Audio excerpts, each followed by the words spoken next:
bilang itu tren karena itu pernah kita dilakukan, tapi itu ada beberapa poin yang mengarah menuju kita pengen seperti dulu. Kembali Ya. lagi. Iya.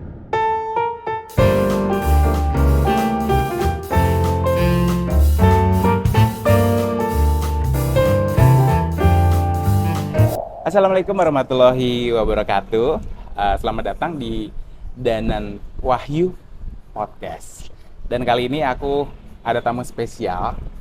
Bisa dibilang adalah suhunya industri hospitality yang ada di Kepulauan Riau, Pak Endang Sumantri. Assalamualaikum Mas Dana. Iya, gimana kabarnya Pak? Alhamdulillah luar biasa. Setelah melewati masa pandemi, Sekarang mulai gaspol. iya, gaspol ya. Dan teman-teman di industri hospitality setelah pandemi bener-bener gaspol gitu. Nah, mungkin banyak orang yang belum tahu apa sebenarnya industri hospitality itu, Pak. Oke. Terima kasih atas kesempatannya. Senang sekali bisa join di podcast Mas Danang. Udah lama kita nggak ketemuan ya. Iya. Ketemu darat. Dan ngobrol ya, Betul. bener. Yang ngobrol serius. Ngobrol serius. Oke, hospitality itu sebenarnya adalah sangat fokus ke dunia perhotelan, Oke. ya. Walaupun kalau disebut hospitality sendiri itu artinya adalah keramah tamahan. Jadi Keramah keramah tamahan ya. tamah, betul. Ah. Tapi difokus di subjek yang hotel, terus di dalamnya itu ada berbagai macam service. Kalau sudah di hotel, biasa hotel menyediakan makan, selain akomodasi, ada minum, kemudian ada event atau tempat venue atau tempat meeting atau bar atau swimming pool, rekreasi dan sebagainya. Jalan aja. Jadi kalau perkataannya sendiri kan keramah tamahan artinya. Benar. Tetapi itu di narrow down atau difokuskan menjadi di hotelier. Nah, di dalam hotel sendiri seperti yang saya sebutkan itu udah banyak service, ada akomodasi, ada makan minum atau restoran, ada venue, ada rekreasi, bisa swimming pool, bisa gym, bisa dan lain sebagainya. Itu menjadi banyak aspek bisnis setelah satu yang disebut hotel, yaitu hospitality. Hospitality berarti ada banyak aspek ya, bukan hanya hotel. Bukan hanya apa hotel. yang termasuk di dalamnya. Ya, Oke. betul. Dan menjadi komponen utama dari pariwisata. Komponen utama pariwisata. Nah, ini yang menarik nih. Jadi kalau kecimpung di bidang ini Saya hampir 28 tahun. 28 Ya. tahun. Artinya banyak yang bergerak tong atau shifting, banyak yang berubah dari industri. Banyak sekali, dan itu ada yang bentuknya karena teknologi, ada juga yang bentuknya seperti yang kemarin kita mengalami pandemik. Iya, betul. Itu dipaksakan berubah bentuk-bentuk service terutama dan bentuk-bentuk produk yang dijual. Kalau saya boleh flashback, itu zaman dahulu itu kita tidak pernah ada namanya online. Tidak ada OTA ya sekarang Semua ya. masih offline. Semua Offline, harus ya. ditelepon, Ya. semua pakai fax, tidak ada email. Oke. Itu zaman-zaman lama sekali. Kemudian bergerak ada email, ya. Oke, ya. Kemudian ada OTA. Itu masih dalam bentuk booking saja, belum dalam service. Kemudian perkembangan robot juga terjadi. Robot itu menjadikan ada namanya kios check-in. Jadi orang nggak usah ketemu reception, dia check-in sendiri, Oke. dia bayar sendiri, termasuk payment method atau cara membayar. Ada Metode dulu nggak, pembayarannya. betul. Dulu nggak ada namanya transfer, dia paling pakai cek, kemudian atau dibayar cash atau pakai kredit card. Sekarang ada PayPal. Oke. Kemudian ada payment gateway, itu banyak yang dari berbagai macam kartu itu bisa dibayar. Artinya orang nggak usah bawa duit cash. Dulu kan harus berkoper-koper Ya. bawa duit, sekarang nggak usah lagi. Nah, sekarang ada zaman lagi yang sebelum COVID udah diintroduce juga namanya robot. Oke. Jadi di beberapa restoran, di beberapa hotel, salah satunya mungkin kalau Mas Danang pernah jalan-jalan ke Singapura atau di Indonesia juga udah ada nasi goreng dibuat pakai mesin, bukan orang lagi gitu kan. Oke, ya. Kalau di Singapura mungkin service sama omelet itu ada omelet bukan orang lagi tapi mesin. Itu karena beberapa faktor, bisa jadi karena teknologi atau juga karena bayar manusia itu mahal. Tapi kalau bayar robot juga mahal, tapi dia one time, satu kali saja. Tapi kalau manusia dia bayar tiap bulan kan. Oke. Nah, tetapi ada juga yang tidak menyetujui hal tersebut karena ada prinsip di keramah tamahan tersebut atau hospitality. Jadi robot nggak bakal bisa, walaupun di set dia bisa bilang selamat pagi, selamat siang, have a nice day, terima kasih. Tapi dia robot, senyumnya tidak di hati. Nah, manusia yang masih bisa menentukan bagaimana kita bisa engage atau bisa satu volume, satu channel dengan tamu. Bagaimana kita melihat mata dia dan kita tersenyum dan menawarkan apa yang bisa kita bantu. Itu perbedaannya dengan uh, robot dan Manusia, manusia. ya. Oke. Kemudian sekarang lagi setelah COVID, manusia berpikir sebanyak-banyak bagaimana cara menghindari agar tidak terjangkit dengan uh, menu yang di-scan tidak lagi berbentuk Ya. apa namanya? Kemudian jarak yang ditentukan, kemudian advance booking, tidak lagi langsung datang atau walk-in atau go show dan seterusnya dan seterusnya. Itu yang menjadikan beberapa perubahan yang bisa disengaja atau bisa dipaksakan karena kondisi. Ya, Begitu. disesuaikan lah. Betul, Ya, betul. gitu. Nah, tapi yang menarik nih, itu kan tadi dari teknologi. Sedangkan teknologi ini ke depannya akan lebih, apalagi AI, Pak.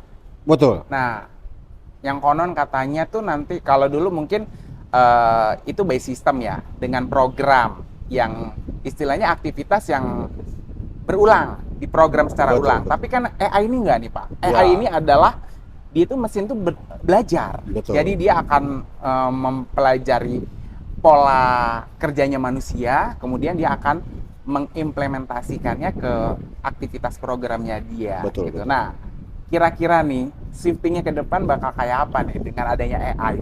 Oke, ada namanya reservasi. Sekarang kalau dulu itu reservasi nggak pernah bisa same time. Same time itu artinya misalkan saya di Amerika, Mas Danang di Indonesia. Kalau saya klik reservasi itu bisa ada yang same time itu artinya saya klik di sini sekarang bisa jawab. Ya, Artinya ada yang jaga. ya Nah, benar. sekarang masih melalui WhatsApp. Jadi Ya, transformasinya mungkin kedepannya akan menjadi AI. Jadi ada selain bisa jawab, ada yang bisa ngomong menggunakan teknologi AI. Itu salah satunya. Jadi tidak apa namanya, tidak memerlukan lagi harus besok atau apa namanya mencari jam kerjanya karena rata-rata sekarang mesin itu menggunakan waktu yang ditentukan karena seperti yang saya bilang karena perbedaan waktu seperti Indonesia Barat Timur itu sudah berbeda. Sekarang saya jam 7 di Irian Jaya sana jam 10. Jadi hal yang berbeda. Sama dengan misalkan orang luar negeri ke kita, kalau kita menggunakan AI system atau reboot, sekarang masih reboot system. ribet, Itu saya nggak pernah tahu ini ada orang atau tidak. ya, ya, ya. Saya seperti ada yang terus melayani. Terus melayani, ya. Betul. Gitu. Salah satunya seperti itu yang saya lihat. Nah, itu kan tadi aktivitas atau pekerjaan yang tershifting oleh teknologi. Betul. Kira-kira ada nggak nih aktivitas atau pekerjaan di bidang hospitality yang nggak bisa nih tergantikan dengan manusia? Yang tidak tergantikan Ya. maksudnya. Mm-mm. Oke. Sebenarnya lambat laun kita tidak bilang tergantikan apapun bentuknya manusia akan lebih baik ketimbang mesin. Oke. Karena yang saya bilang namanya juga hospitality, keramah Ya, tamahan keramah itu tamahan. tidak bisa ditukarkan dengan satu alat pun. Tetapi alat itu akan selalu dipergunakan we call more efektif. Jadi lebih efektif menggunakan mesin ketimbang manusia karena 1, 2, 3. Contohnya produksinya, kalau mesin dia akan exact sama, akan melakukan hal Oke. yang sama. Sedangkan manusia itu walaupun sama tapi kalau disama-samakan dia akan berbeda dengan mesin. Betul. Terus yang kedua, efektif dalam artian kalau mesin bisa dia katakan kalau manusia ada peraturannya 9 jam kerja atau 8 jam Benar, kerja. ya. Kalau mesin bisa let's say diproduksi banyak, dia akan produksi banyak. Nah, dalam hal ini sebenarnya mengisi beberapa poin yang tadi dibilang. Kemungkinan juga seperti di masa depan dia akan terjadi pergeseran tidak ada yang tadi dibilang atau ada gitu loh. Saya kasih contoh ini. Sebelum AI datang, di Amerika tuh sudah ada namanya kios check-in. Oke. Artinya satu box itu menyediakan di situ seperti ada reception, seperti ada reservasi. Jadi saya bisa ngecek sini, saya bisa ngecek. Artinya itu menghilangkan reception atau Iya. resepsionis Resepsionis, atau betul. penerima tamu di hotel. Jadi hotel, nggak ya. perlu terima tamu dan sebagainya dengan alasan semakin tinggi Mas Danang punya level sosial, itu semakin ketat privasinya. Benar. Jadi kalau saya semakin kaya atau semakin terhormat atau saya akan takut ketemu orang dengan security reason, alasannya security atau keamanan atau privacy dan sebagainya. Jadi dia akan selalu menggunakan itu. Dulunya mungkin menggunakan orang lain, Iya. jasa orang lain yang men-check-in-kan gitu. Iya, betul. Nah sekarang orang akan lebih efektif travel sendiri, tapi ada sistem yang bisa membuat dia tidak perlu check-in. Kembali ke pertanyaan yang tadi Mas Danang, saya tidak bisa melihat itu karena kalau bentuknya efektif bisa saja. Oke. Cuman karena namanya hospitality atau keramah tamahan itu masih tetap dominan manusia. Berarti tidak akan tershifting, tapi lebih kayak tool ya, membantu ya. Betul. Manusianya tetap ada, tetapi ada di beberapa poin yang reservasinya mungkin tidak ada orang lagi. Contohnya gini, hotel belum menggunakan telepon sebagai tidak ada orangnya, selalu ada orangnya. Tapi office atau perkantoran sudah menggunakan itu. Saya kasih contoh gini. Oke. Di beberapa gedung di Singapura itu tidak ada manusia lagi. Dia cuma bilang kalau Anda menelpon telepon yang dimaksud, dia akan bilang terima kasih telah menelpon gedung ini. Gedung gitu. ini, ya. Kalau Anda mencari ini, press ini untuk ini, press ini untuk ini, press ini untuk ini, dan seterusnya. Jadi orang itu didireksi atau ditunjukkan, kalau mau ngomong Mas Danang extension sekian, kalau mau ngomong sama si B bagian ini extension sekian. Jadi Sekian, orang ya. itu langsung membicarakan. Jadi bukan manusia yang mentransfernya gitu loh. Nah, di kita bukan dipanggil shifting, berarti itu karena lebih efektif. Jadi bisa saja si operatornya menjadi segalanya. Artinya dulu operator itu hanya forwarding telepon, atau misalkan saya sebagai operator ada nomor telepon masuk, saya kasih ke si A, saya kasih ke si B, saya kasih ke si E, karena dia cari orang tersebut. Nah sekarang tidak lagi, ada operator yang menggunakan sebagai all service atau excellent service atau apapun yang dia telepon ke operator itu menjadi source of service atau sumber dari service. Misalkan dia mau nanya laundry, dia akan ke operator. Dia mau nanya jam berapa check out, jam berapa pick up atau pengambilan penjemputan, dia akan jawab. Boleh bersihkan kamar saya, dia akan jawab. Boleh kirim barang ke ACB, dia akan jawab. Boleh pesan makanan, dia akan jawab. Jadi satu sisi itu sudah terjadi, tetapi ada juga kalau hotelnya bentuknya lain atau bentuknya lebih kecil, lebih simple, yang servisnya hanya makan, minum, dan akomodasi saja, biasanya dia reception adalah operator, operator adalah reception. Jadi tidak lagi, atau kalau pagi dia di reservasi yang jawab, begitu sore dia ke reception yang 24 jam. Ada lagi yang lebih kecil, security biasanya. Kalau di villa-villa di puncak, atau kalau villa-villa yang isinya 10 atau 15 itu bukan 3 in 1 lagi, 6 in 1. Security itu kalau malam bisa dia reception, bisa security, bisa reservasi, bisa yang bersihin dan seterusnya. Itu kalau saya melihat bukan karena tergradasi, tapi karena memang alih teknologi. Pertama itu dan efektif yang diperlukan. Jadi semakin mahal orang, semakin tidak bisa membayar satu seksi gitu. Menarik. Nah, nih ya, kedepannya nih akan ada tren apa lagi nih kira-kira di industri hospitality kedepannya ya, melihat perkembangannya seperti ini? Oke. Saya rasa kedepannya itu kita kan baru selesai COVID. Jadi ada momentum kita rindu dengan situasi awal sebelum COVID. Oke. Jadi saya tidak bilang itu tren karena itu pernah kita dilakukan, tapi itu ada beberapa poin yang mengarah menuju kita pengen seperti dulu. Kembali lagi. Contoh di konser. Itu tidak lagi ada jaga jarak dan bebas, tidak ada numbers, malah sesuai stadium. Kalau tadinya bisa 20.000, 20.000. Benar. Kalau 30.000, 30.000. Jadi tidak ada.